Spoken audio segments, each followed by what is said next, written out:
America యుద్ధోన్మాదం ఈరోజు ప్రపంచాన్నే ముందుకు చేస్తూ ఉన్నది.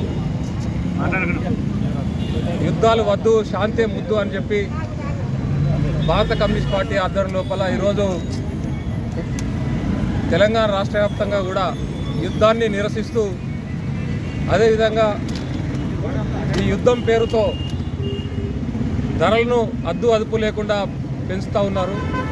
దానికి నిరసనగా ధరలను అదుపు చేయాలని చెప్పి డిమాండ్ చేస్తూ భారత కమ్యూనిస్ట్ పార్టీ ఆధ్వర్యం లోపల తెలంగాణ రాష్ట్ర వ్యాప్తంగా ఈరోజు నిరసన కార్యక్రమాలను చేపడతా ఉన్నాం. ఈరోజు గ్యాస్ కానీ పెట్రోల్ కానీ ధరలు మండిపోతూ ఉన్నాయి.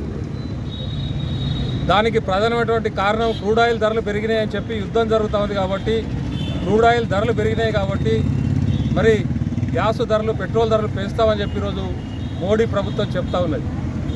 గతంలో క్రూడ్ ఆయిల్ ధరలు $70 ఉన్నప్పుడు ఇక్కడ ఉన్నటువంటి పెట్రోల్ ధరలను డీజిల్ ధరలను తగ్గించకుండా ఈరోజు క్రూడ్ ఆయిల్ ధరలు పెరిగినాయని చెప్పి మరి ఈ రకంగా ధరలు పెంచి ప్రజల నడ్డి విరిచేటువంటి ప్రయత్నం ఈరోజు మోడీ ప్రభుత్వం చేస్తూ ఉన్నది.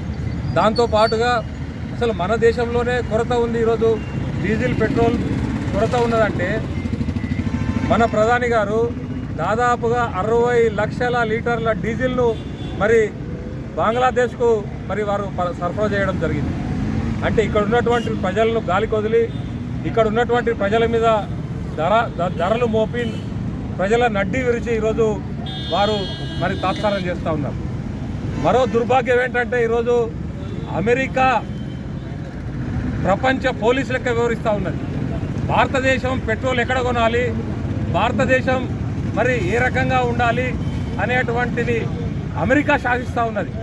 దానికి మన ప్రధానమంత్రి గారు కానీ బీజేపీ ప్రభుత్వం కానీ ఈరోజు కిక్కురు మనకుంటా దాని మీద ఏమాత్రం కూడా మాట్లాడకుండా ట్రంప్ ఏ రకంగా చెప్తే ఆ రకంగా వినేటువంటి పద్ధతుల్లో ఈరోజు మన కేంద్ర ప్రభుత్వం బీజేపీ ప్రభుత్వం చేస్తూ ఉన్నది. అందుకనే ట్రంప్ కాళ్ళ దగ్గర భారతదేశ మరి ప్రజలను అక్కడ తాకట్టు పెట్టద్దని చెప్పి ఈరోజు మేము డిమాండ్ చేస్తూ ఉన్నాం. ఈరోజు ప్రజలను కాపాడాలి, ధరలు అదుపు చేయాలి, యుద్ధం వెంటనే ఆగాలని చెప్పి డిమాండ్ చేస్తూ నిరసన చేస్తూ ఈ కార్యక్రమాన్ని ఈరోజు చేపట్టడం జరుగుతూ ఉంది.